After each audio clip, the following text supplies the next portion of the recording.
C9C, got the fucking juice. Silk is the new gold. Yo, Chris, this shit fun.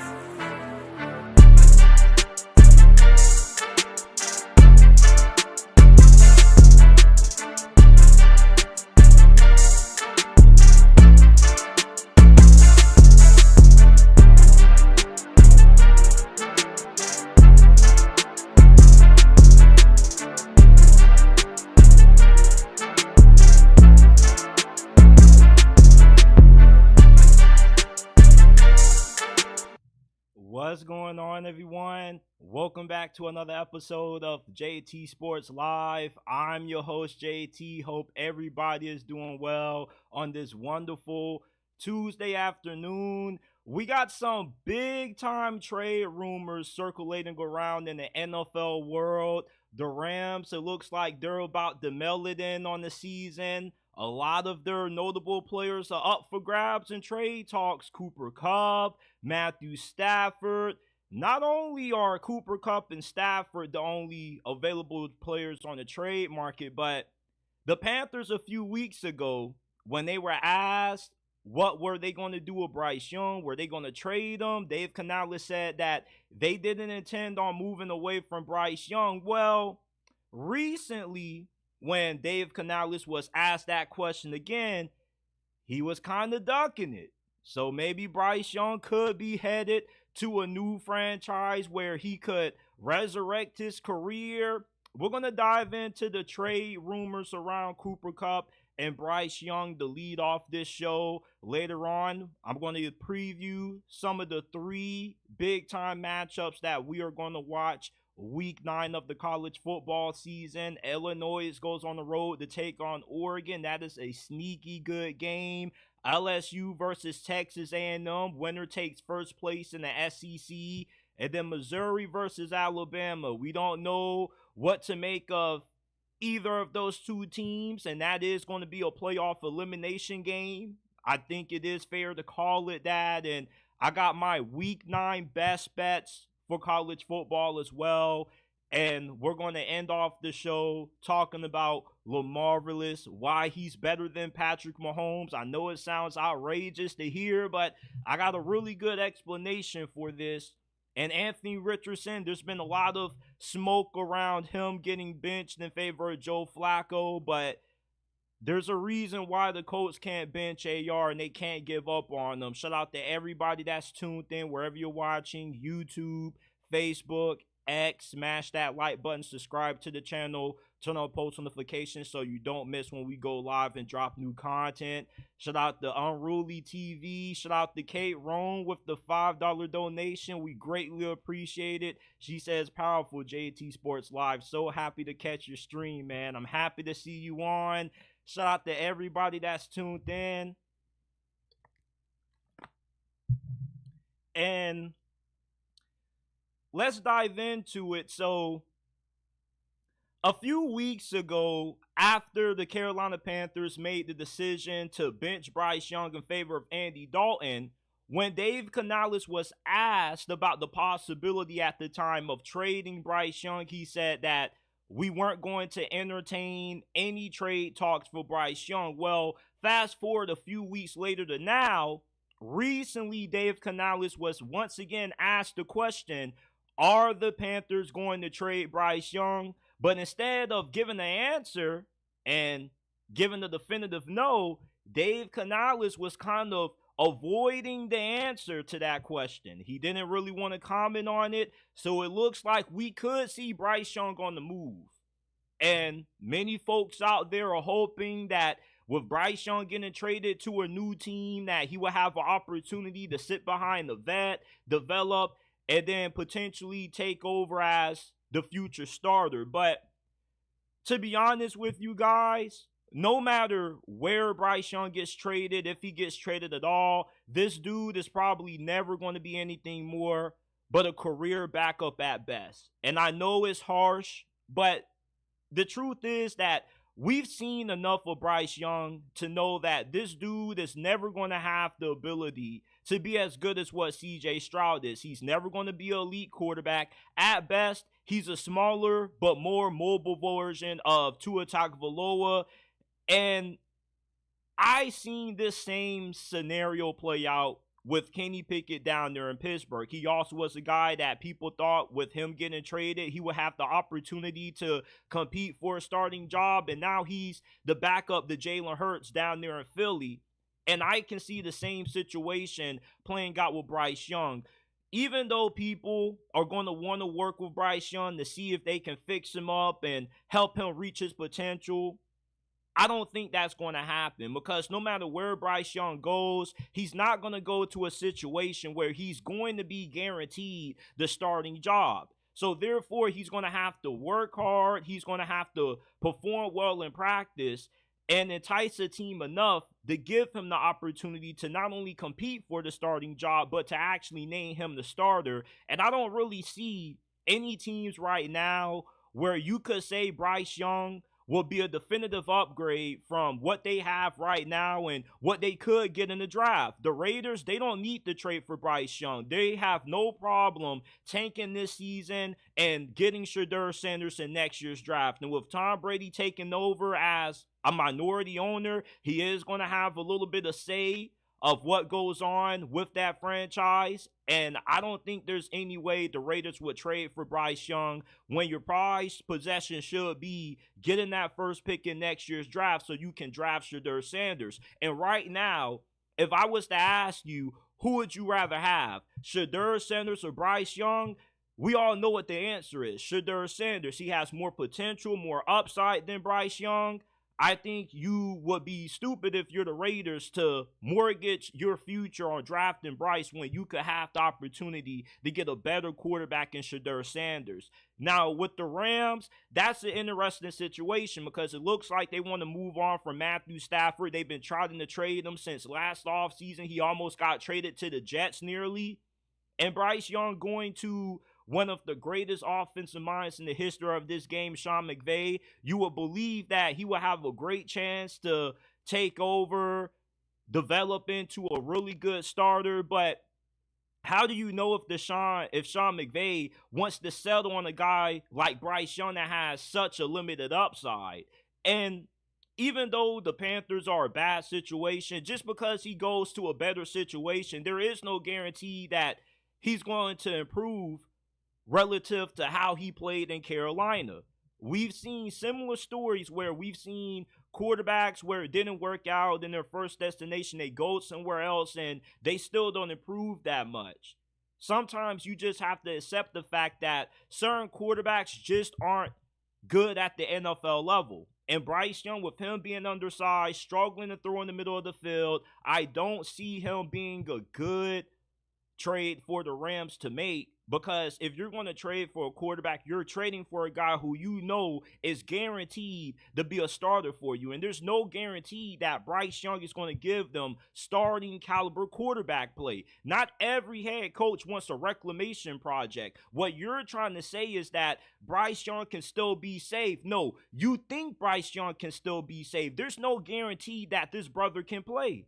Some of y'all want to be in denial that your situation is everything. But when you get drafted that high, you have to be able to overcome limitations. Nobody that is a top 5 pick at quarterback goes into a tailor-made situation where they just have everything. Like Joe Burrow took the Bengals to the Super Bowl in the second season, coming off a leg injury that ended his rookie season and playing behind the worst offensive line to ever make it to the Super Bowl since Roger Staubach did it in the 70s with the Cowboys. That is something that is unheard of. Just because the Bengals had a lot of great receivers around Joe Burrow still didn't mean he had a great situation, because his offensive line was absolutely terrible. He is one of the few quarterbacks in the history of the NFL to win a playoff game despite being sacked 10 times. That shows you that Joe Burrow was able to overcome limitations. Cam Newton was the heart and soul for the Carolina Panthers franchise for several years when they took him first overall in 2011, and they didn't always have a great situation around them. When you draft a quarterback top 5 in the draft, you have to be able to overcome not having a good situation. And Bryce Young is not the kind of quarterback that can do that. which is why if you're the Rams, why would you settle for Bryce when you could potentially do better?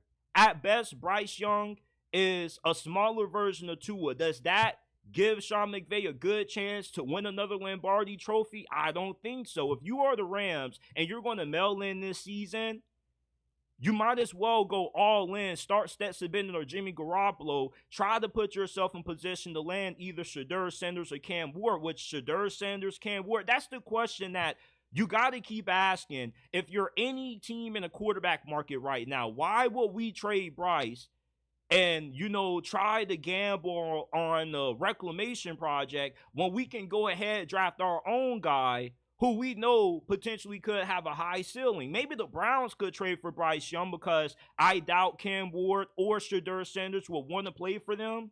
But the options for Bryce Young are fairly limited. If this guy was as good as what people thought he was coming out of Alabama, he would have showed more flashes with the Panthers. He only had one good game, and that was against the Green Bay Packers. And even though the Panthers were just a shit show his rookie season, you want to have a few games that you can lay your hat on and say, yeah, these are the games that we've seen what Bryce Young can do when he's at his best. And even Anthony Richardson has had more games where he has flashed his potential. That's why the Colts will be dumb to give up on him right now. But Bryce Young has given you not too much to really be optimistic about. And at this point, I think it's fair to say that for now, if a team is trading for Bryce Young, they're just doing it for depth. Allow him to be the backup. Maybe he potentially can compete for the starting job in the foreseeable future. But for right now, I don't really see any team trading for Bryce Young with the vision of him potentially being their franchise quarterback. If anybody trades for Bryce Young, they probably are going to give up a 5th or 6th round pick, and then they probably are going to view him as backup material. Because if you are a team right now where your quarterback position sucks, you're the Giants, you're probably going to have a high draft pick next year, it makes no sense to waste any draft capital when you're bad on Bryce Young, when you could potentially get a better quarterback in next year's draft. Now, let's say that you can't get Cam Ward, you can't get Shedeur Sanders, you're most likely going to be picking outside of the top 10, the top 15, then it makes more sense to go ahead and try to roll the dice on Bryce Young. Because here's another way you can approach this Bryce Young trade possibility, right? Let's say that you are a team that is the New York Jets, right? Most likely you're going to need a quarterback next year. You currently have Jordan Travis on the roster, but we don't really know if he's going to be NFL caliber. And yet he hasn't even played a single game, hasn't really gotten any snaps due to him recovering from that injury that ended his Florida State career and kept him out the playoffs. So if you're the Jets, you're probably going to be a 7-win team or better. You're probably going to be picking top 15 or later in the draft, which takes you out of position to get Cam Ward or Shedeur unless you make a massive trade up.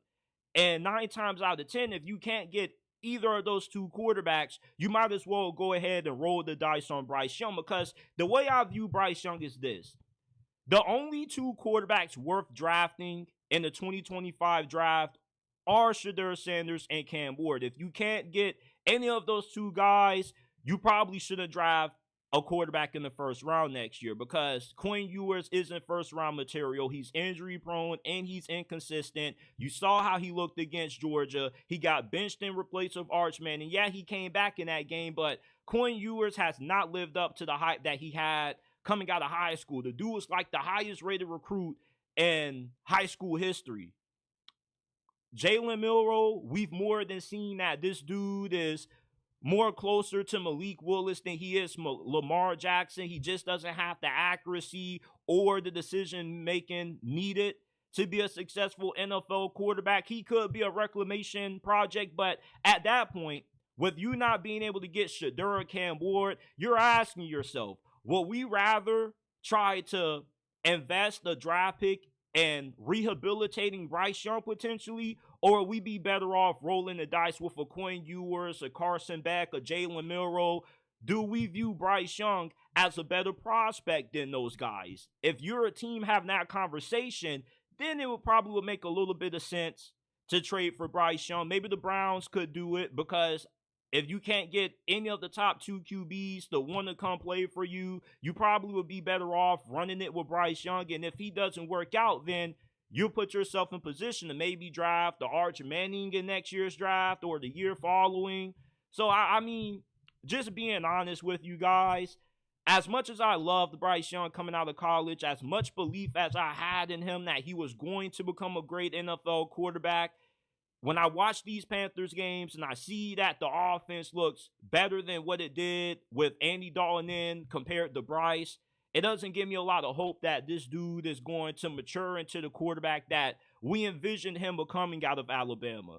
And maybe it's just another one of those instances where you got a guy that was phenomenal in college, but he didn't quite make the transition to the NFL because he had limitations with his size. He just didn't have the skill set that translated well. I really just think that it's over for Bryce Young. I think for the rest of his career, he's going to be nothing but a journeyman backup. Maybe he'll be a low-end fringe starter, be a bridge quarterback. Maybe he'll have like a Sam Darnold, Geno Smith resurrection arc or redemption arc. But I don't really believe that Bryce Young is anything more than a career backup at this point in his career. When it comes to Cooper Kupp, though, so the Rams right now are currently 2-4.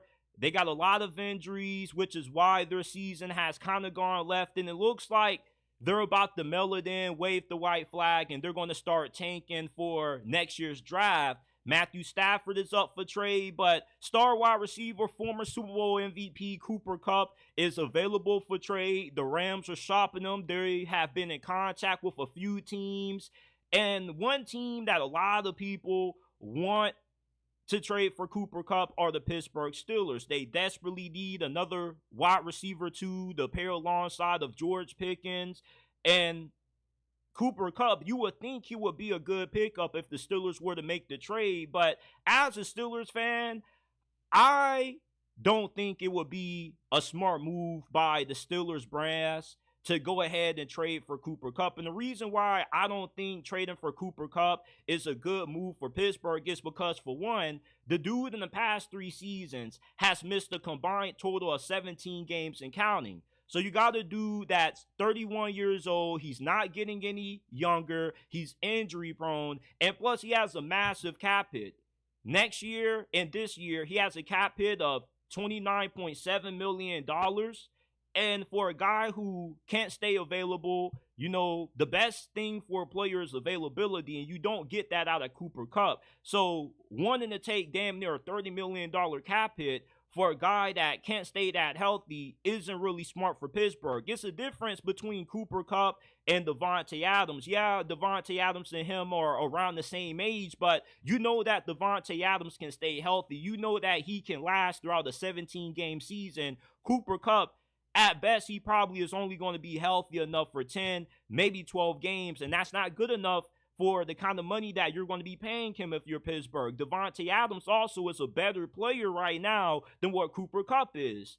Another thing is, you do have a potential out in 2025 if you're Pittsburgh. If you trade for Cooper Kupp and you don't want him no more after the 2025 season concludes, you can use that potential out, but you take a dead cap hit of $22.6 million. The problem with Pittsburgh is that trading for a guy like Cooper Kupp may help you a little bit this season, but long term, it hurts you because you're giving up a second-round pick, which is what the Rams want in return for Cooper Kupp. Then you give up a really high draft pick, and then you're dishing out a lot of money to a guy that's getting old. He can't stay healthy. Leaving Cooper Kupp alone will be in the best decision of the Pittsburgh Steelers. Although he is still a really fantastic player, Brandon Ayuk and Davante Adams, what made them enticing trade targets for Pittsburgh is that they were more healthier. And plus, even with a dude like Brandon Ayuk, you can say that Cooper Kupp, you rather give Brandon Ayuk money to him than to straight up keep giving it the BA, which is a fair argument. But at the same time, Brandon Ayuk has more years left in the tank, even with this devastating ACL injury that he just sustained, than what Cooper Kupp does. If the Steelers are going to trade for a wide receiver, it has to be a younger wideout that still has a good amount of upside and a fair contract, or they don't have a contract extension worked out yet. So I don't think trading for Cooper Kupp will be a good move by the Pittsburgh Steelers, even though he would improve this offense. It's just that when you think about his contract situation, you think about his durability concerns, it wouldn't be a great upgrade for Pittsburgh's offense, because you're going to be trading for a guy that you don't know if he's going to be on the field for you on a consistent basis due to how injury prone he's been over these last couple of years. And he's only played a full season twice throughout his 8-year career at this point. So for Cooper Kupp, great player, but the Steelers should probably leave him alone. Shout out to everybody that's tuned in the comment section. Shout out to Kate Roan. Shout out to Unruly TV. He says, why is nobody talking about Colorado? A lot of people had a lot to say this year, or Deion coaching his last year. This probably is going to be Deion Sanders' last year at Colorado, because right now, with how well the Buffs have played year 2 under Coach Prime, they look like they very well are on their way to a 9, maybe 10-win season potentially. And if Deion Sanders is able to win 8 games at Colorado this year, I'm 110% confident that he is going to take a head coaching job elsewhere. He's not going to the NFL. He's already reiterated several times that he has no interest coaching NFL players. He loves coaching college kids because he loves turning these guys into young men.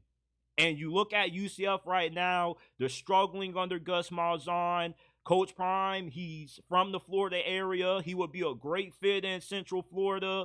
Access to great recruiting in the Sunshine State. He also knows the state very well, has very good relationships with a lot of Florida high schools, and plus he also has a little bit of a pipeline when it comes to high school football in Texas as well. He also got his feet wet when he was coaching his son when he was playing on his high school team down there. So Deion Sanders, if he was to leave Colorado, the improvement that you would see from him recruiting would be tremendous, because even though it is Deion Sanders and he is the program, no matter where he goes, it still is hard to entice people to want to play in Boulder, Colorado. You know, like, did you know you could still get plague living in Colorado? Yeah, I was today years old when I found that out as well. You can still get plague living in the state of Colorado. I thought that was extinct years ago.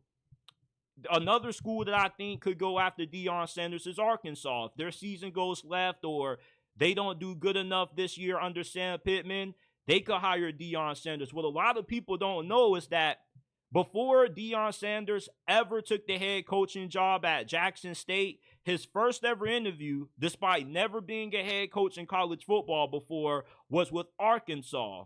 Jerry Jones, the owner of the Cowboys, who graduated from the University of Arkansas, he played football there, actually has a lot of say with that program. He has a lot of relationships inside of Arkansas football, and he was able to pull some strings and actually get Deion Sanders his first ever head coaching interview with Arkansas. And he did so well in the interview that Arkansas's athletic director at the time actually wanted to hire him, but he ended up going with Sam Pittman, because with Deion not having any head coaching experience at all, he didn't want him to have to learn on the fly in the SEC, which is understandable. But now that he has made Jackson State successful, he's being pretty good at Colorado right now.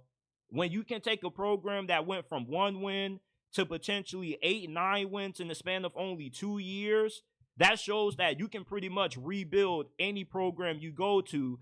In Arkansas, they need a little bit of juice. Nobody really is talking about Arkansas. They're one of the more underrated programs in college football because they got a lot of money down there in Fayetteville, Arkansas. You saw that they were able to entice John Calipari to want to leave Kentucky and coach their basketball team. They got a lot of money to spend in NIL and recruiting. Arkansas is an underrated spot for Coach Prime to potentially coach at next year in 2025. And Baylor. I also want to rule out Baylor. I could see them going after Deion Sanders as well. They got a really good NIL collective. And I do think with them being down there in Texas, it helps Deion make things a little bit easier for him to recruit due to the amount of talent that's in the Texas area.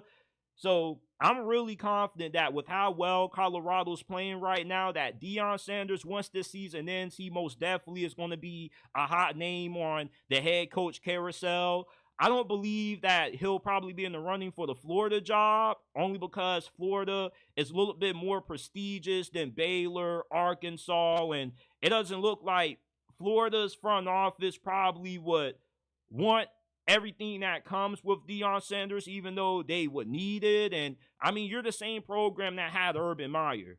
you feel me? So if you liked what came with Urban Meyer, I don't see why you wouldn't love what comes with Deion Sanders. But Florida probably would want a little bit more of a prestigious coach than what Deion Sanders is. Deion is a hot name. You feel me? But at a school like Florida, they need somebody that has shown the ability to win at the highest level before. But Deion Sanders, I don't think he's going to be staying at Colorado for too longer. When you look at their current recruiting class right now, they have currently the worst rated recruiting class in the Big 12.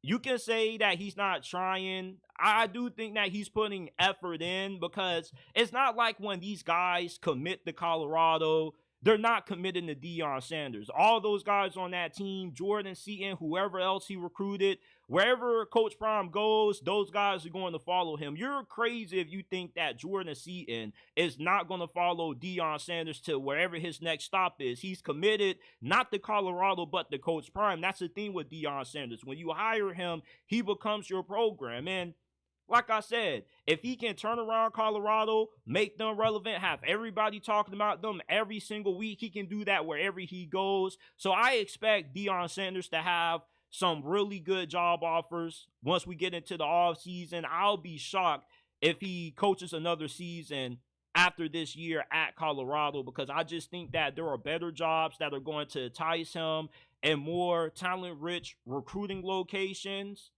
And hell, maybe USC goes ahead and they pull the trigger on Deion Sanders. Maybe they just buy out Lincoln Riley. They can get Deion Sanders for a lot less. And I would love to see Deion at USC. I mean, look, their last couple of hires since Pete Carroll has left for the NFL, they haven't worked out. You might as well go ahead and try your luck with Deion. He definitely will have everybody talking about USC. He definitely will make them a relevant program again. He'll give them the attention that they're looking for.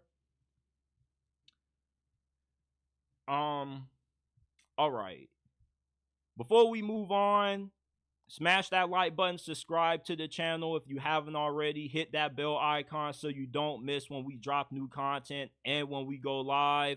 Remember that we are not just a YouTube channel. We are a podcast. You can find this episode on all podcasting platforms: Apple, Spotify, Amazon, wherever you get your podcasts from. The JT Sports Podcast is available. If you enjoy, give us a 5-star review. Giving us a 5-star review is the equivalent to donating $1,000 to the channel. Helps us out a lot.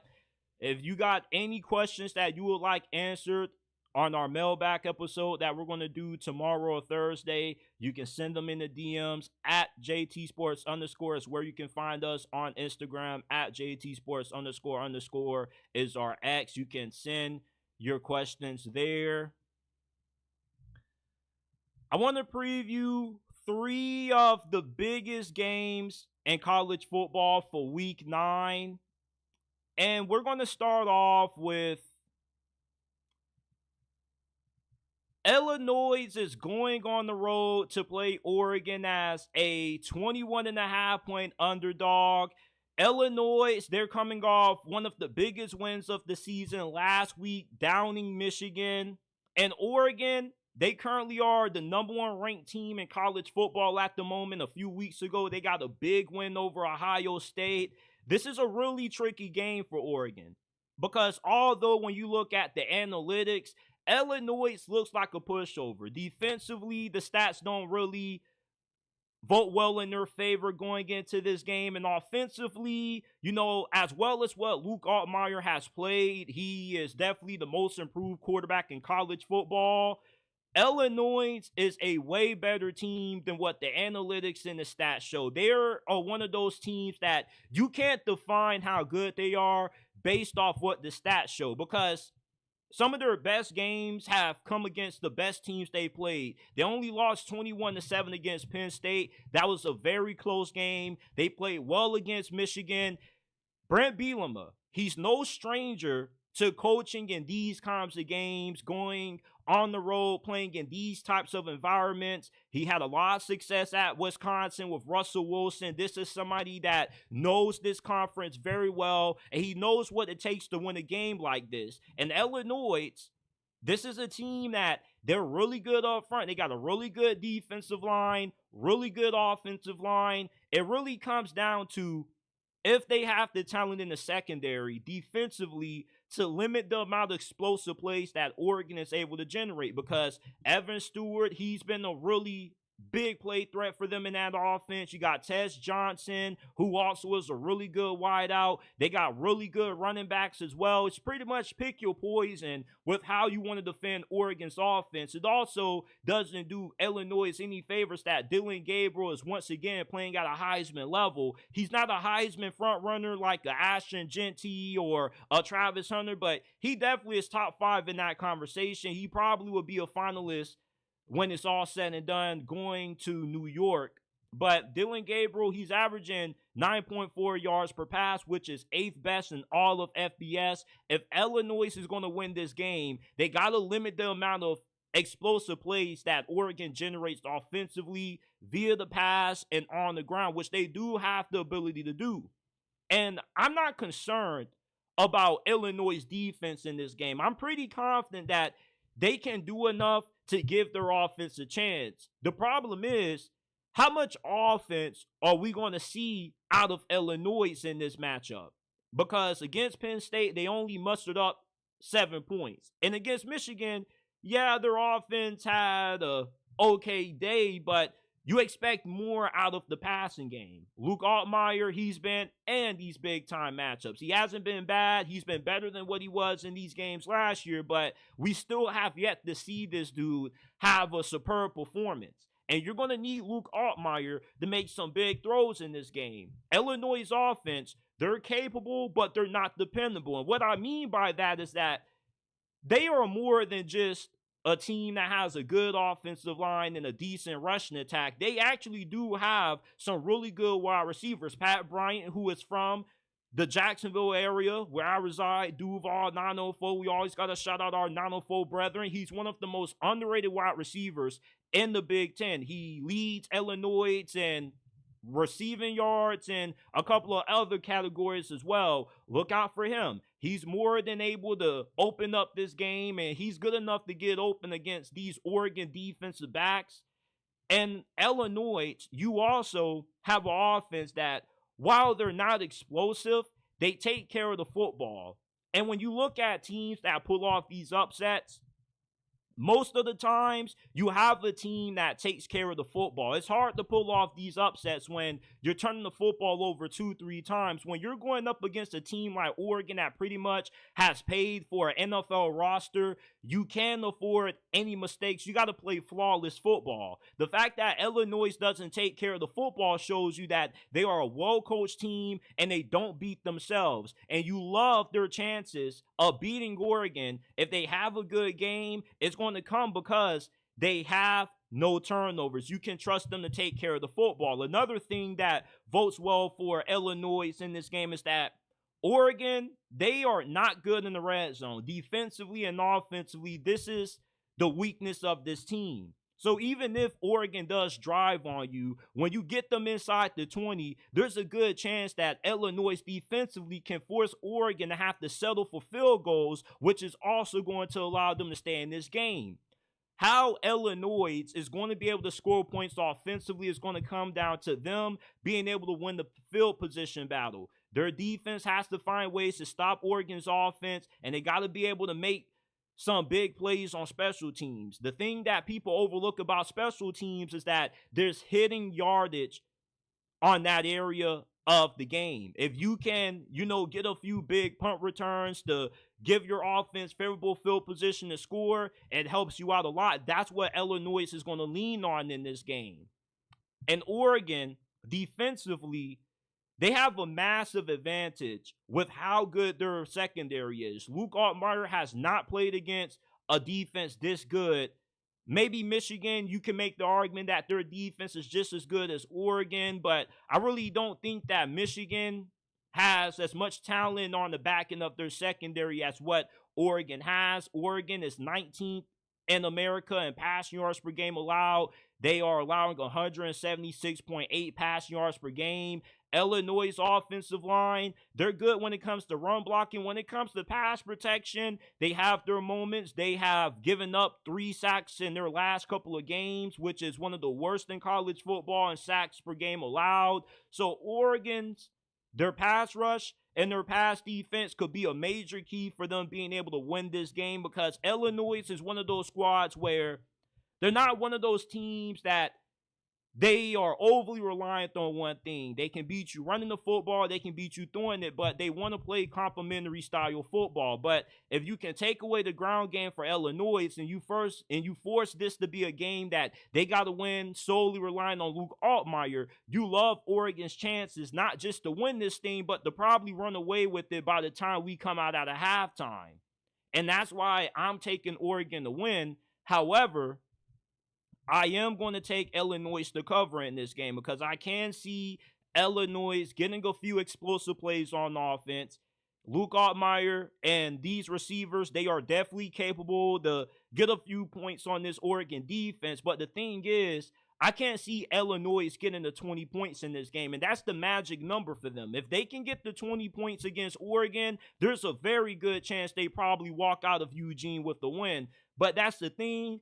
I can't really depend on them that much to sustain enough offense to put 20 points on the board. With Oregon, even though they're going to get past 20, I don't think it's going to be easy. I do expect this to be a tightly contested game because Illinois has more than shown that when they go into these kinds of games, they don't play the same as what they do when they're playing non-ranked teams. This ain't the same Illinois team that you saw against Nebraska. This is a different Illinois team. When they get into these big-time games, they play their best football, which is why I think defensively, with how well Illinois played against Penn State and Michigan, that they can be able to slow down Oregon's offense enough to give them enough chances to get hot offensively. But eventually, Oregon's offense is going to end up pulling away because Illinois just doesn't have the kind of firepower offensively to put 20 on a defense that has this amount of talent,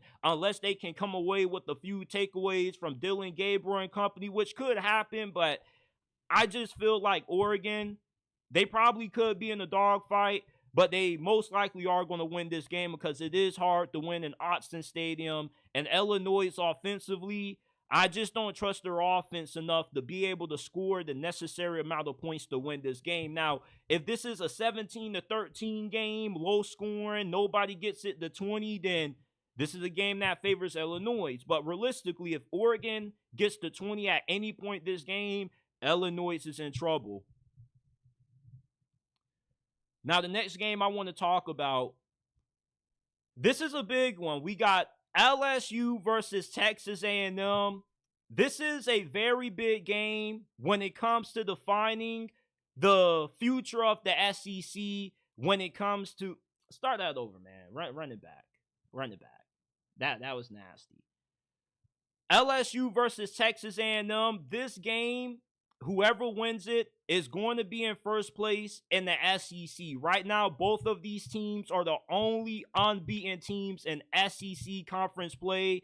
Whoever wins is going to be the front runner to make it to the SEC championship in December. You got a 6-1 Texas A&M team that ever since they lost week 1 to Notre Dame, they've been playing some of their best football. Connor Wigman has gotten healthy. And LSU on the other side, they've been one of those teams that you don't really know how good they are. You know they are a good team, but how good are they? Are they a playoff team? Are they good enough to win the SEC this year? Are they good enough to compete for the national championship? Because LSU is one of the few teams in college football where I don't really know what their identity is. Okay, offensively, you know that they love to sling the rock with Garrett Nussmeier, but Garrett Nussmeier has games where he looks spectacular. The dude is really phenomenal at throwing the deep ball, but he also has games where he struggles to take care of the pigskin. And both of these two quarterbacks, whoever has the better game gives their team the best chance to win. Because if Garrett Nussmeier has one of those games where he has like 2 or 3 turnovers, LSU is going to be in trouble. Because Texas A&M is one of those teams that you don't want to turn the football over against them, because they're going to make you pay, because they're going to be able to turn those turnovers into points. And you also got an A&M defense that is really stingy. They got a really good defensive line. They got a really good front seven, but their secondary has been inconsistent this year, right?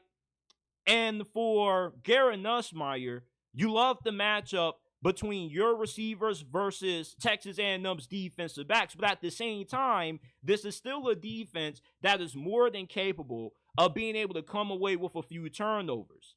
And for Connor Wigman, you know, last week against Mississippi State, you didn't look so hot. Now, you were looking great against Missouri when you took them to Pound Town, but you've been relatively up and down this year. And both of these quarterbacks, Garrett Nussmeier has been the better of the two, but they both got a lot to prove in this game.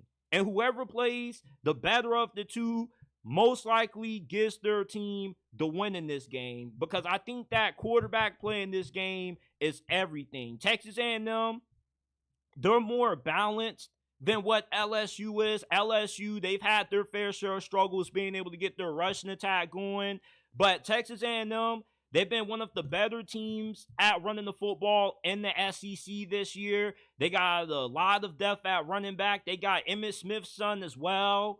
So if this becomes a game where LSU takes away the run game from A&M and they force them to have to win it via Connor Wigman's arm, I like Garrett Nussmeier and LSU to get the win. However, if Texas A&M can have success on the ground and throwing the football like they did against Missouri, then Texas A&M is going to make this a dogfight.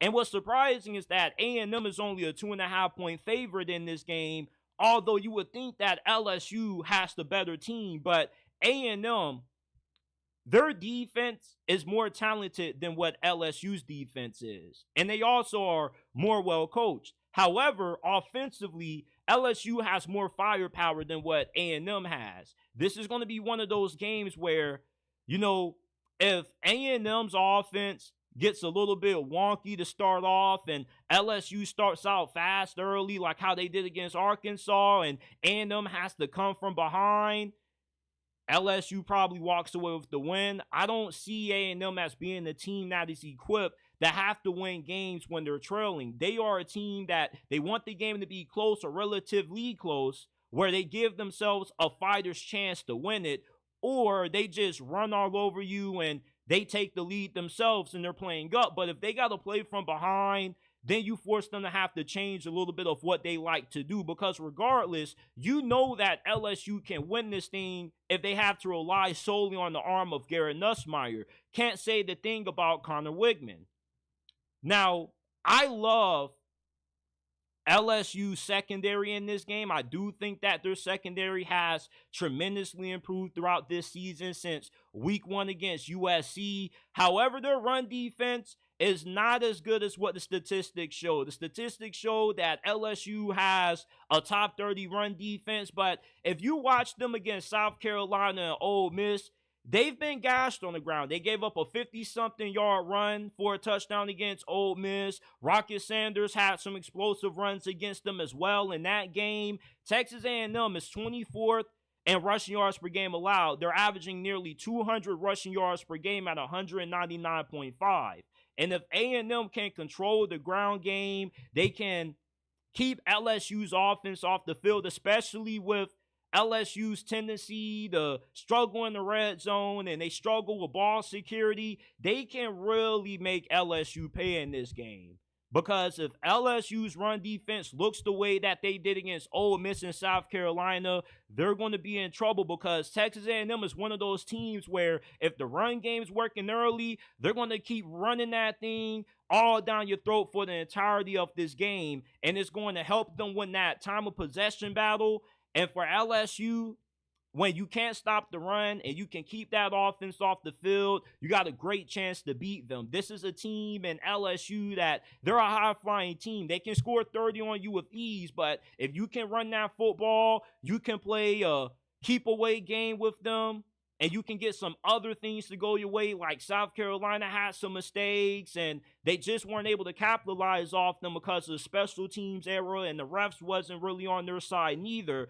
And I look back at that South Carolina game, and I remember the amount of trouble that the Gamecocks gave LSU in that game, of how well their defense was playing, the fact that special teams was also doing their thing, and their run game was getting activated.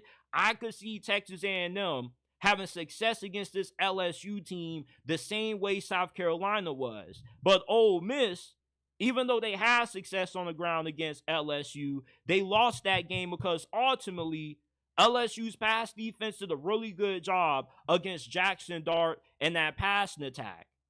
Do you have enough horses at wide receiver if you're A&M, which has kind of been your Achilles heel this year? You don't really have a lot of dynamic wide receivers.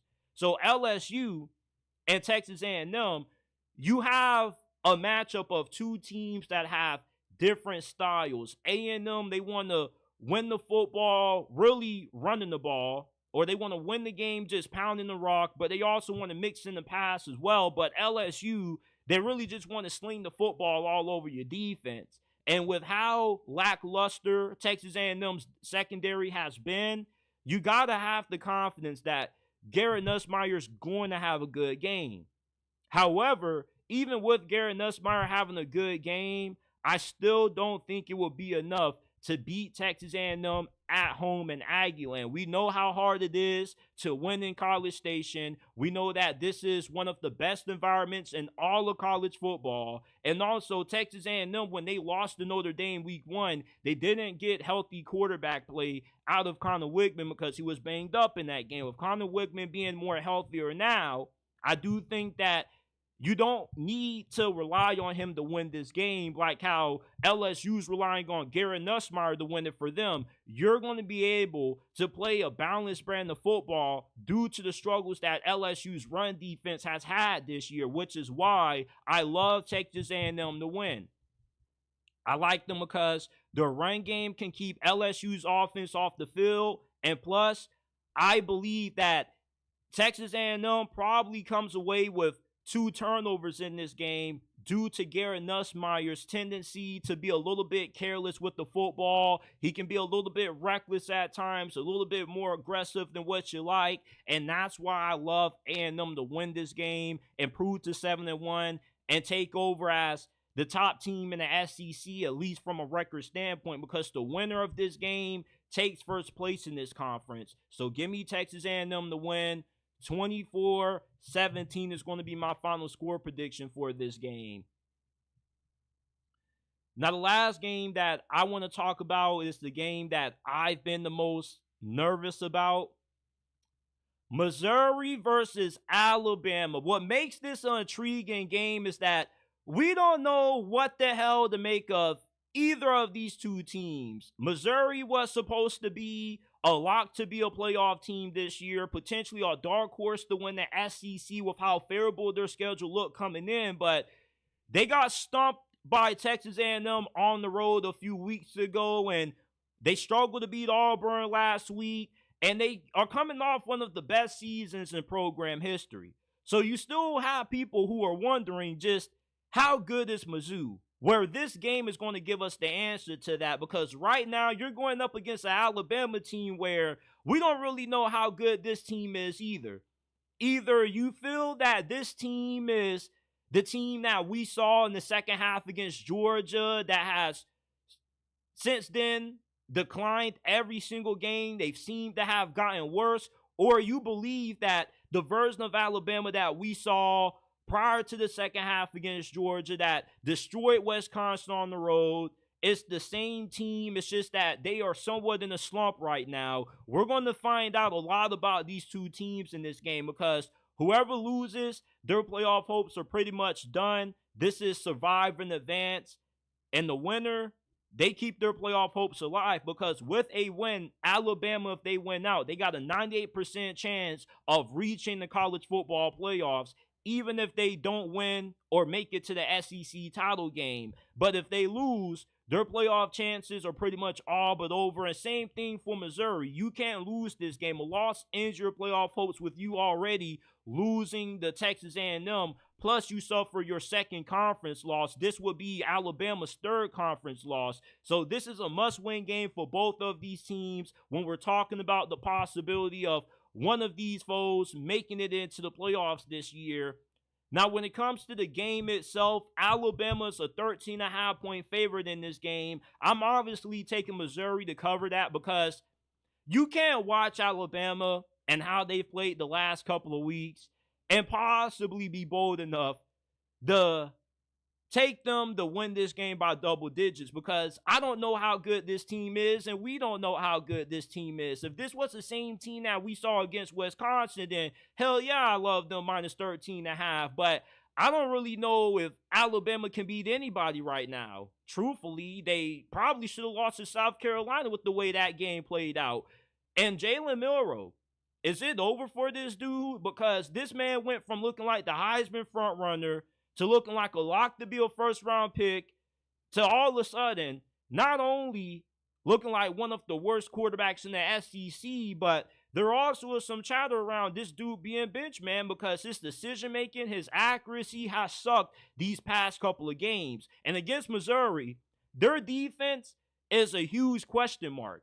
And that's the reason why I wasn't high on Mizzou being a playoff team coming into this year because they lost their defensive coordinator to LSU, and plus they lost a good amount of talent on that side of football. And I still don't have the answers to the questions that I had about Missouri's defense because against Texas A&M, I wanted to see how good they were going to look, and Texas A&M dropped the 40 burger on them.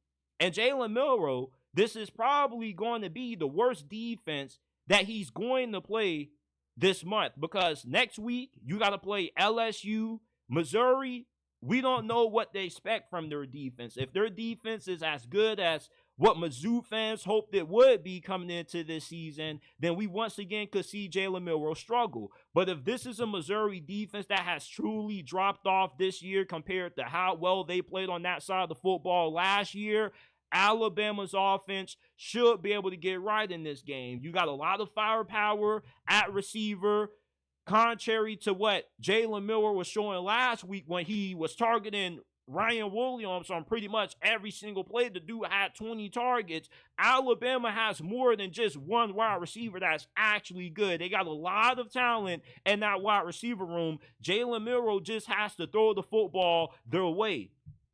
He also got some really good running backs. I love Jam Miller. I thought that he would have a big season, but so far up to this point, Alabama doesn't really care to make the run game a focal point with how much they're asking Jalen Milroe to throw the football. So if Missouri's defense is somewhat good, Alabama's offense could continue to have the same struggles that we've seen them have the last couple of weeks. Since the second half against that Georgia game, they've struggled with decision-making from Jalen Milroe. The offensive line hasn't been that good. If Missouri has a somewhat decent defense, this could be a tough day for Alabama offensively. Now, when you reverse this and you talk about Missouri's offense compared to Alabama's defense, you got the same question about Brady Cook that you have with Jalen Milroe. Coming into this season, the only difference is nobody thought Brady Cook was going to be a Heisman contender, and most Missouri fans know what they're getting out of Brady Cook. When this dude is on, he's a really good dual-threat quarterback, has really good wills, can extend plays, kill you on the ground as well if you give him a little bit of too much green grass to work with, and he has some fantastic wide receivers. Theo Weiss, Luther Burden, they're one of the best wide receiver duos in all of college football. But the problem with Brady Cook is that he has the same issues that Jalen Milroe has been dealing with these last couple of weeks. He's struggling with accuracy and decision making. And he got injured against Auburn. He came back, and it was admirable. He led Missouri to a comeback win, but the dude hasn't completed over 50% of his passes in two of Missouri's biggest games. Last week against Auburn and when they got blown out by Texas A&M.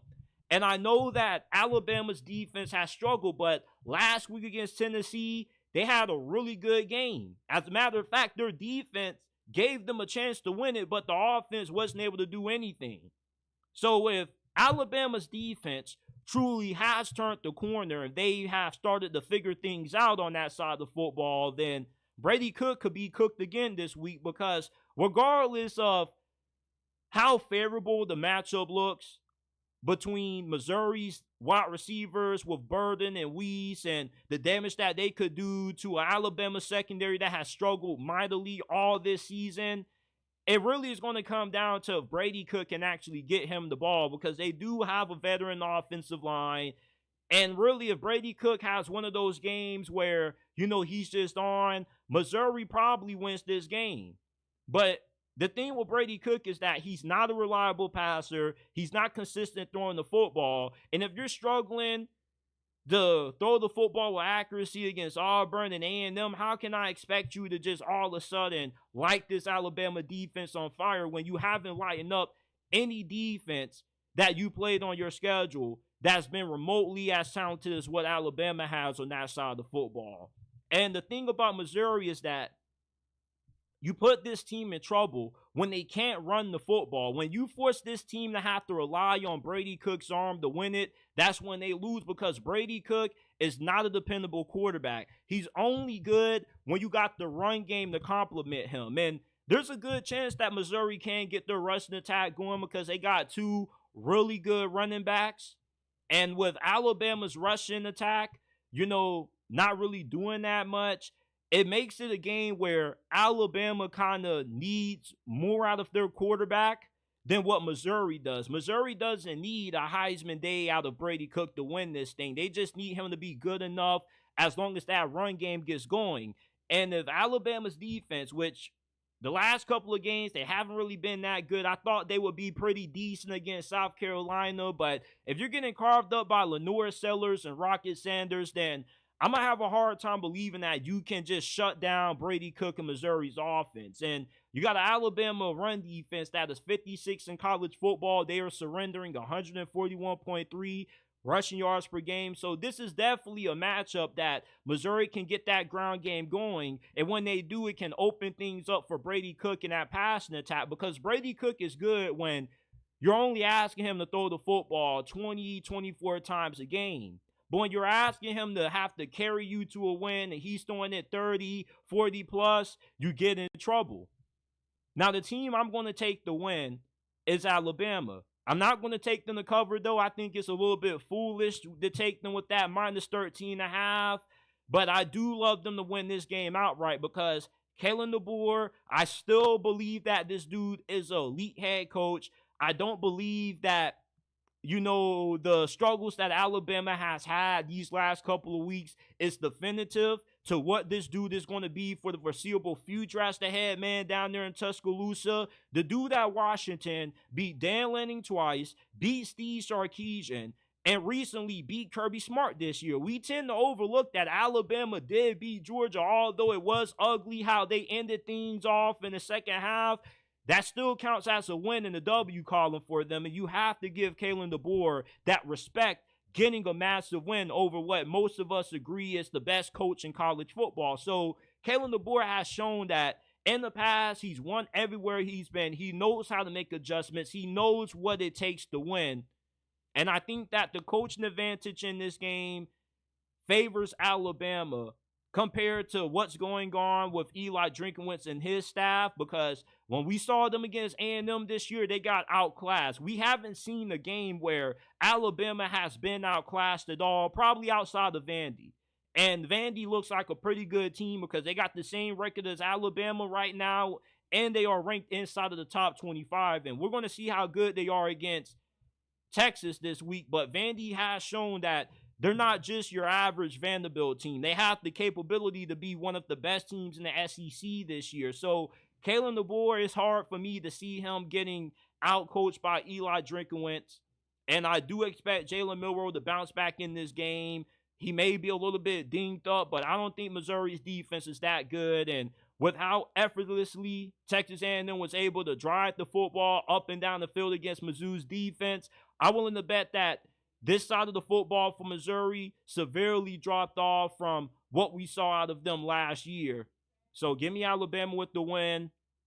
I'm going to go 27-20 as the final score. This definitely will be a tight game because I just think that a lot of games in the SEC are going to be tightly contested. But with how Alabama has played, I can't trust them to cover that 13.5. So I'm going to take Missouri to cover. I like Alabama to win outright. Shout out to everybody that's tuned in.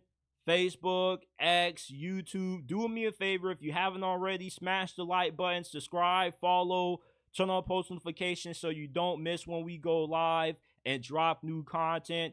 Give us a 5-star review. Apple, Spotify, wherever you get your podcast from. The JT Sports Podcast is available.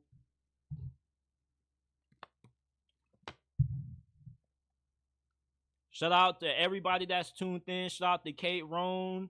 Shout out to M Sparks. Shout out to everybody that's tapped in. Let's continue on. I want to give you guys my 5 best bets for week 9 of the 2024 college football season. We're coming off a 3-2 week. We're looking to go 5-0. And we're going to start off with our lock of the week. Miami has a 21-point favorite at home against their arch nemesis, the Florida State Seminoles. Florida State, you can say probably they are the worst team and all of college football, man. This is not a good team. Their defense is okay, but their offense, they got no good quarterback play. Their offensive line can't block nobody. And the wide receivers, they can't catch to save their lives. This is just an all-around bad team. I know that Miami has had a couple of close games these last couple of weeks. You nearly lost to Virginia Tech. You almost lost. You had to come from behind to beat Cal. And you got into a little bit of a shootout with Louisville last week. But Florida State, I would be really surprised if Florida State was able to hang around and keep this a 10-point game going into the fourth quarter against Miami, man, because Miami should dog walk these boys, and this probably could be the most one-sided game that we've seen between these two rivals, man. Florida State, they're bad, and Miami should just step on these boys like a cockroach. It shouldn't be a good game, man. Miami should dog walk these boys. It should be like 48-0 at halftime.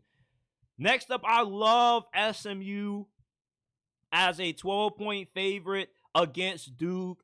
Duke's defense is pretty good, but they don't have a good offense. And the only reason they beat Florida State was because they were able to come away with 3 turnovers, which was able to help them put points up on the board. But when you force Duke's offense to have to drive the length of the field, to put up points, sustain drives, they can't do that consistently.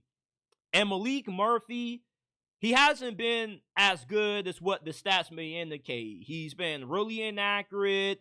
You know, he takes pretty good care of the football. He's not going to turn it over that much, but he hasn't used his legs that much. So it kind of has made Duke's offense a little bit one-dimensional. They also don't have good receivers. SMU is one of the best teams in the ACC. They are well coached by Rhett Lashlee. And fun fact, Rhett Lashlee was Manny Diaz's offensive coordinator when he was the head coach at Miami. So you got a guy that's pretty familiar with Manny Diaz's scheme. He knows them pretty well. And SMU is just an all-around better team. They figured out their offense. They also are playing really well on the defensive end as well. I love them to dog walk Duke and cover that 12-point spread. I'm taking Kentucky as a 2.5-point favorite against Auburn. I know that this is a game that probably is going to make a lot of you bettors nervous because Auburn and Kentucky, they haven't really looked too hot this year. But I love Kentucky in this spot only because they do have one of the most talented defenses in the SEC this year. De'Arne Walker, their star defensive tackle, He probably is going to be a first-round pick in next year's draft. They got a lot of depth on that defensive line, a lot of guys that can get after the quarterback.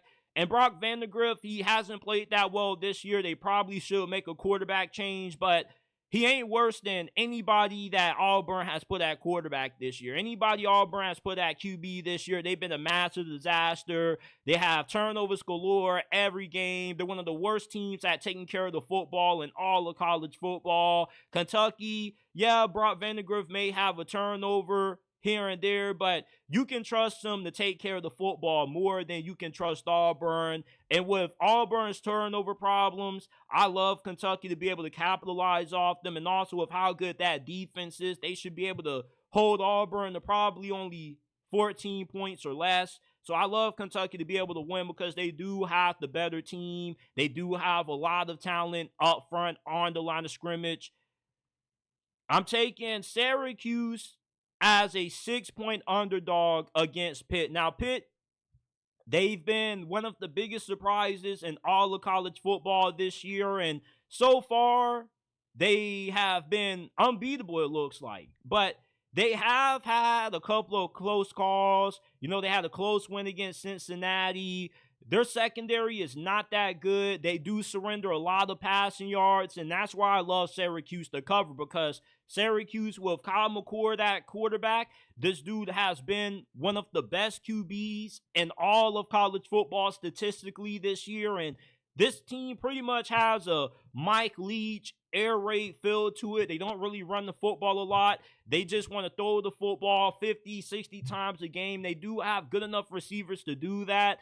And I don't think Pitt is deep enough in their secondary to be able to slow down Kyle McCord and that Syracuse offense. And another thing is that Syracuse also doesn't really have to worry about Kyle McCord turning the football over that much. So you got a team that they can spread the football out. They can throw it 50, 60 times with a quarterback that makes a lot of good decisions. I still like Pitt to win because I do believe that Pitt is the better team overall, and I don't trust Syracuse defensively, but I expect this to be a close game that's going to be high scoring. If you're somebody that likes to bet on the point totals, I probably would take the over in this one. This is probably a game that probably ends up being in the high 30s, maybe the 40s. I don't expect to see a lot of stops in this one.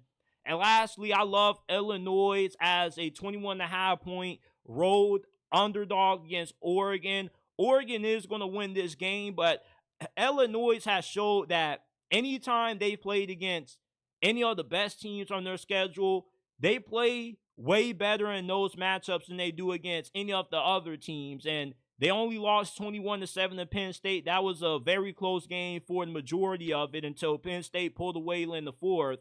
And they also were pretty dominant against Michigan. And anytime Illinois plays in these big-time games, they always get up for them. Their defense plays well. You got Brett Bielema, who has a lot of familiarity with these kinds of matchups, these kinds of hostile road environments. And this is a little bit of a letdown spot for Oregon. You know, they crashed Purdue last week, coming off that big win over Ohio State. This could be one of those letdown spots for Oregon. And it also is going to be a game that shows us if Oregon is an elite team or not, because every team has a day where, you know, they kind of struggle. And we saw Texas lose at home to Georgia. We very well could see Oregon struggle at home against Illinois, which is why I love them to cover that 21.5 point spread. So these are my 5 best bets for week 9 of the college football season.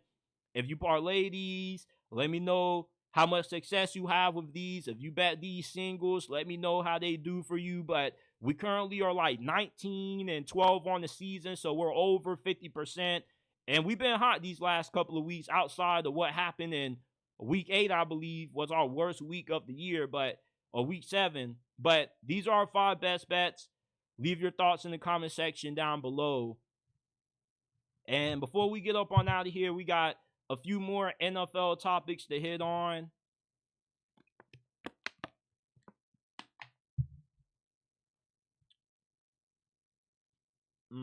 Okay.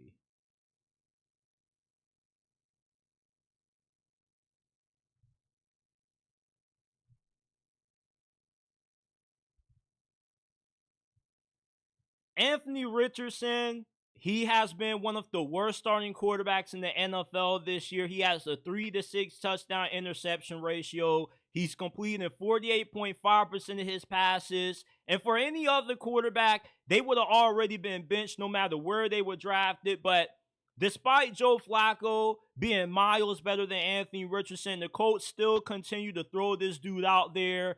And the Colts can't bench AR, all right? As much as Joe Flacco gives them the best chance to win, you are going to ruin Anthony Richardson's development if you don't allow him to get meaningful reps in the game. And I get really upset when people in the media and fans on social media come at Anthony Richardson. They say he sucks. He's not an NFL caliber QB, because it's funny how when you have a QB like Bryce Young that doesn't work out, people say, oh, what happened to giving these quarterbacks 3 to 4 years to develop? They don't play well for 17, 18 games, and they get thrown to the wolves. But then you got people that are saying that the Colts need to bench Anthony Richardson, although this dude has not really played that much, and the only way he's going to get better is by continuing to get more reps in these games. And the thing with Anthony Richardson when he was coming out of college is that everybody knew that he was going to be a project. We knew that it was going to take more than 1 year for this dude to turn into a good NFL quarterback. And with him missing the majority of his rookie season last year with that shoulder injury, it held back his development for at least 1 year. And I'm not surprised at how bad Anthony Richardson has looked this year, but it hasn't been like he hasn't had moments where he's flashed what he could be. He had a good game against the Houston Texans in week 1. And although Anthony Richardson has games where he goes 10 to 24 passing, he's one of those quarterbacks that, even though he may not complete a lot of passes during the game, the 3 or 4 passes that he does complete could be big plays that maybe could be big play, 1-play touchdowns for you.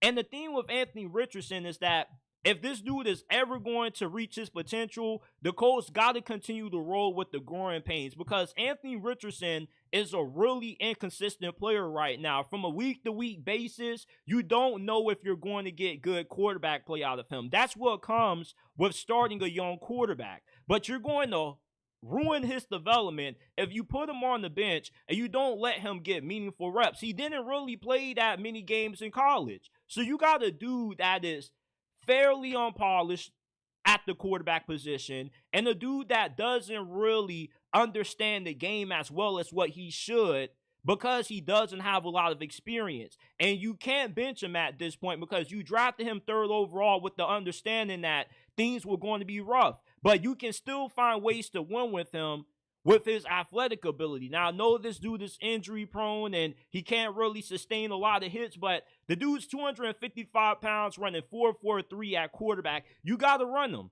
And the Indianapolis Colts right now, they currently are in the spot where they are competing for a playoff spot. And your season isn't over. You're finding ways to win games with Anthony Richardson, even though it isn't always pretty. You got to roll with the punches. But for Colts fans to just start turning on this dude, acting like this dude only needed a few weeks of development and he was going to turn into Cam Newton, was a little bit naive. You see, the problem is that a lot of Colts fans heard what people in the media were saying about Anthony Richardson coming into this year, which is that he could have a 2015 Cam Newton kind of season. And that was unrealistic because he didn't play that much his rookie season. The dude needs more experience before he's able to play at a serviceable level. You're still going to get relatively up and down quarterback play out of this dude until you get to next season. And that's fine.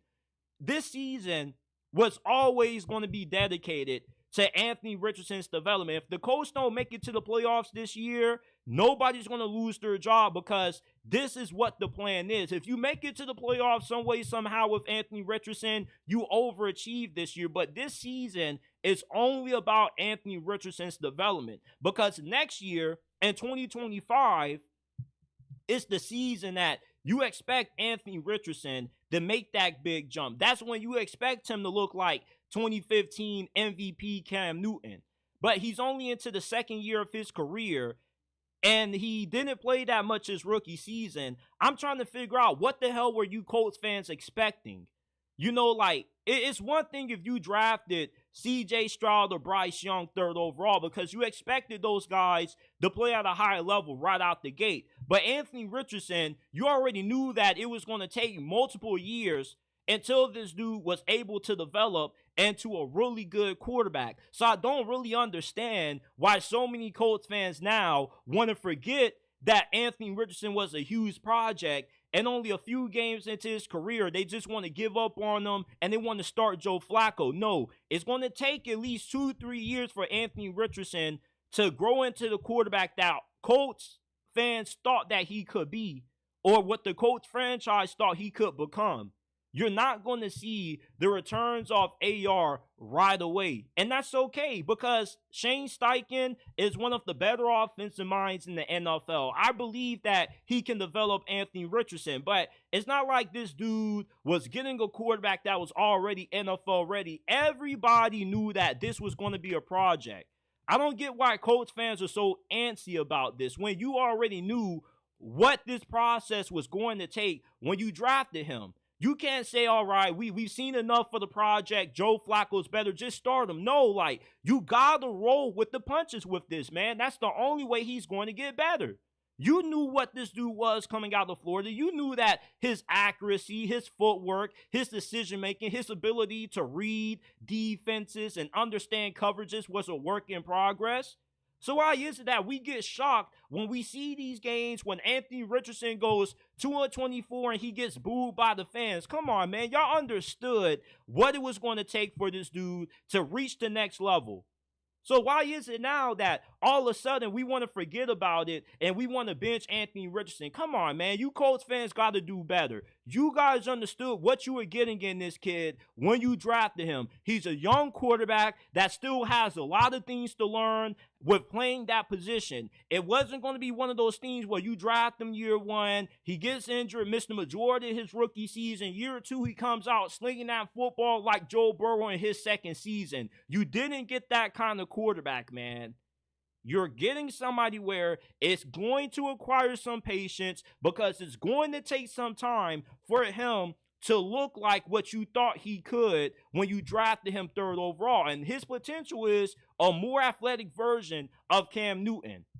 And the honest truth about Anthony Richardson is that even when he does reach his full potential, he still isn't going to be a fantastic thrower of the football. Like, Cam Newton, as good as what he was, he only completed over 60% of his passes only once or twice in his NFL career.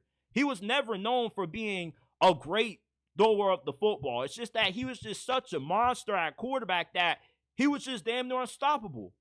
And for Anthony Richardson, you hope that he can become a better version of what Cam Newton was. But you can't bench Anthony Richardson. You just can't. It's way too early into his career, and you already understood that it was going to be a lot of growing pains when you drafted him third overall. You knew that this wasn't going to be somebody that was just going to be an overnight fix. He wasn't going to be a Caleb Williams or a Jaden Daniels. Hell, most of us were surprised that he even was able to beat out Gardner Minshew for the starting job last year. So, listen, even if you missed the playoffs this year, it was never about you being a playoff team. This year was always about Anthony Richardson's development. And even if you make it to the playoffs, you're not going to win the Super Bowl. You don't have a Super Bowl caliber roster. So what's even the point? Why would you want to be a playoff team when you know your team has no chance to make a Super Bowl run? You're going to go to the playoffs, be a wild card round exit, and get a lower draft pick. I'm not saying that you should be okay with losing games all because of Anthony Richardson's development, but all I'm saying is that you knew the process and the time and the patience that it was going to require for Anthony Richardson to develop. And everybody was on board until they saw how good Joe Flacco looked.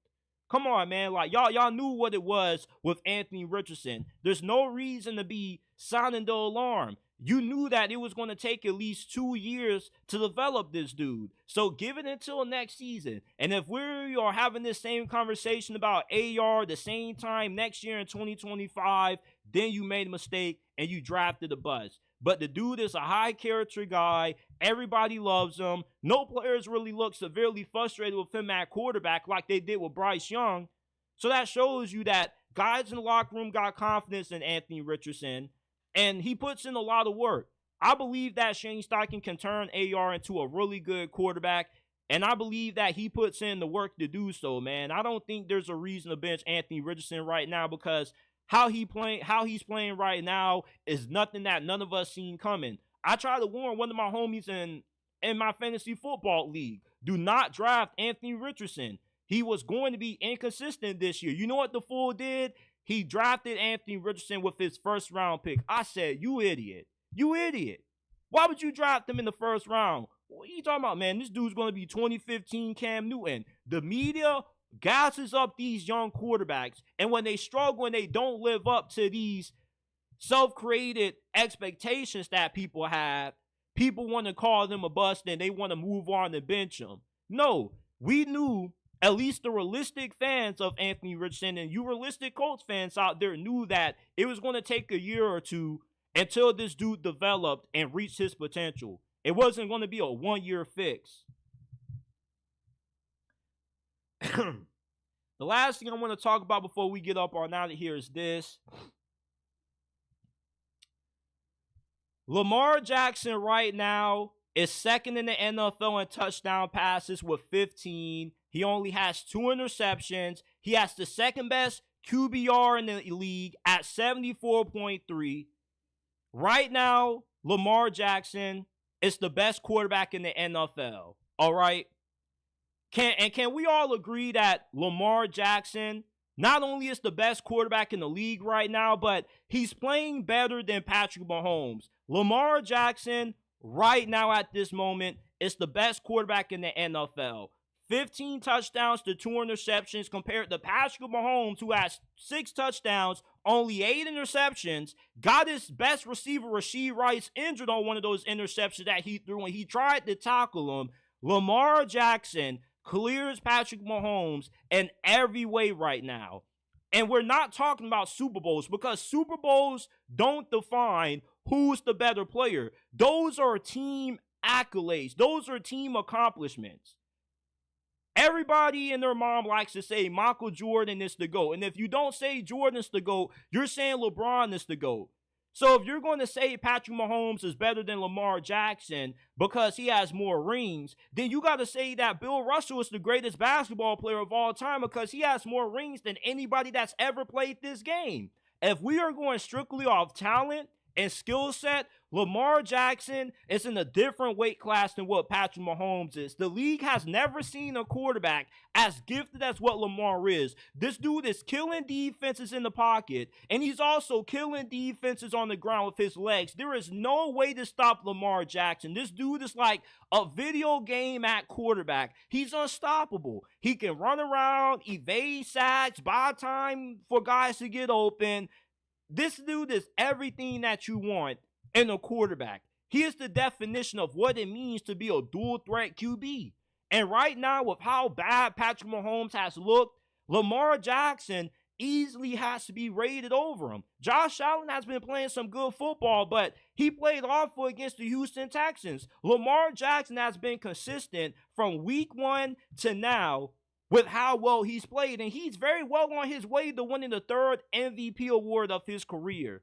Lamar Jackson, with how good he's playing, he deserves the right to be the best quarterback in the NFL. There's no way that you can watch Patrick Mahomes play this year and say that he's been playing better football than Lamar Jackson. Why can we just not all agree that Lamar Jackson is a more talented quarterback than Patrick Mahomes? There's not a single thing that Mahomes can do that Lamar can't. But there are a lot of things that Lamar Jackson can do that Patrick Mahomes will never be able to do. Okay, Lamar Jackson is just in a different weight class from a talent standpoint than what Patrick Mahomes is. Lamar Jackson has been one of the most accurate passers in the league this year. And it's not like this dude is playing on a team that doesn't have any efficiencies. The offensive line isn't great.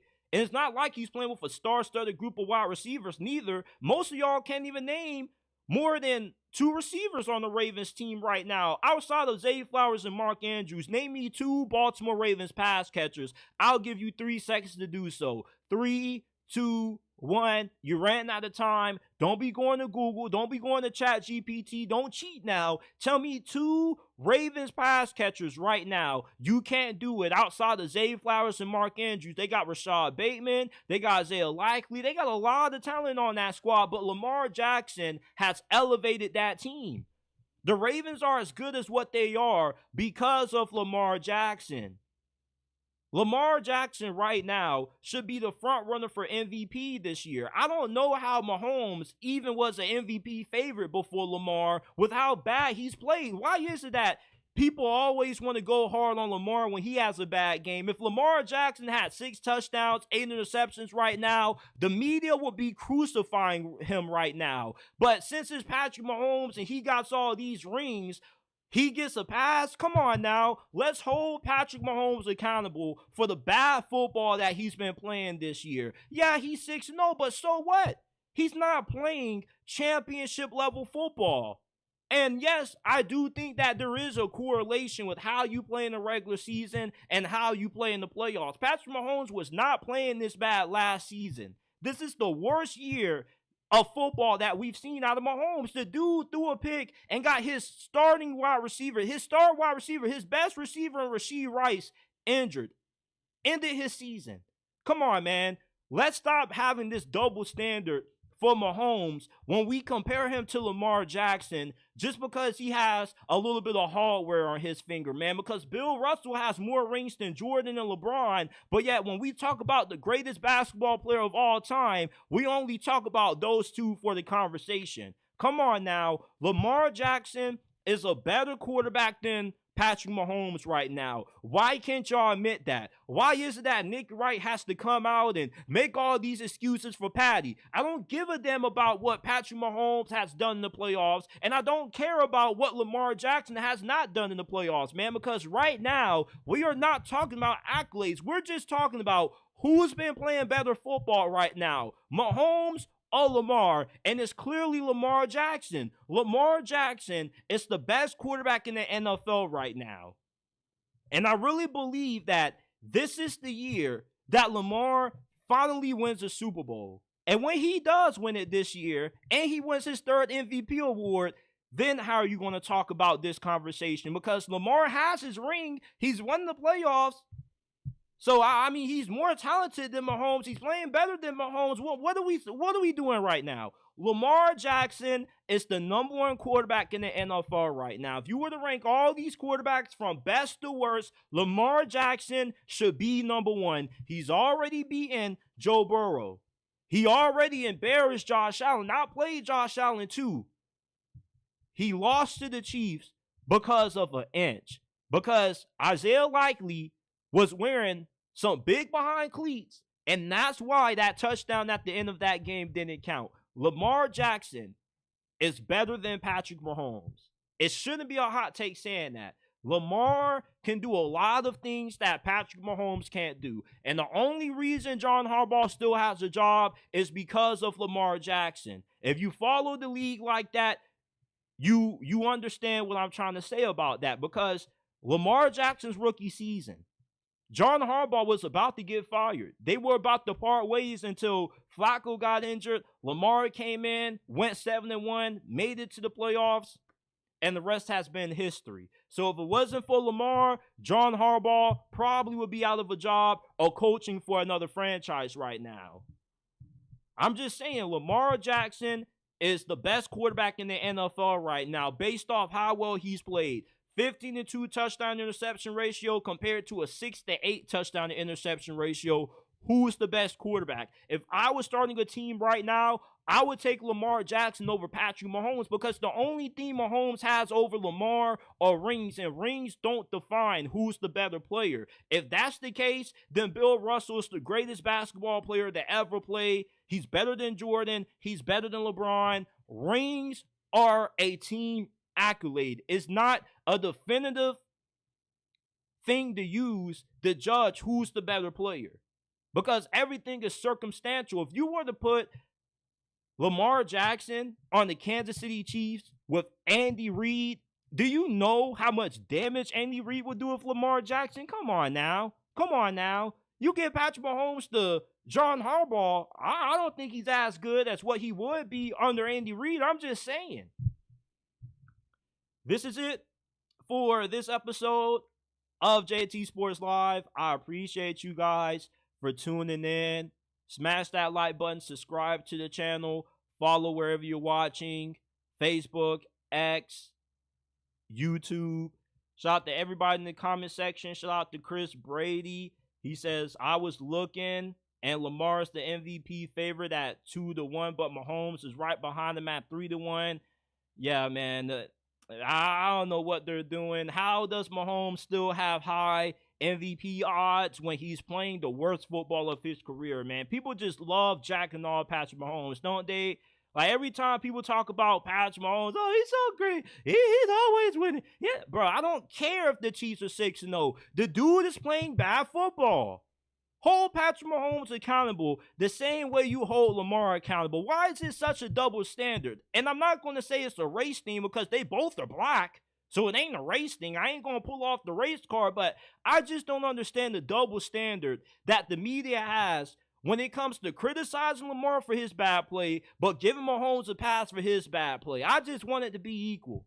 Come on, man. Lamar is the greatest quarterback that ever played in the NFL in terms of a talent standpoint. This dude is running 4.2 in the 40-yard dash. He can throw the football just as far as anybody else can. We've never seen a quarterback as gifted as what Lamar is, and we never will.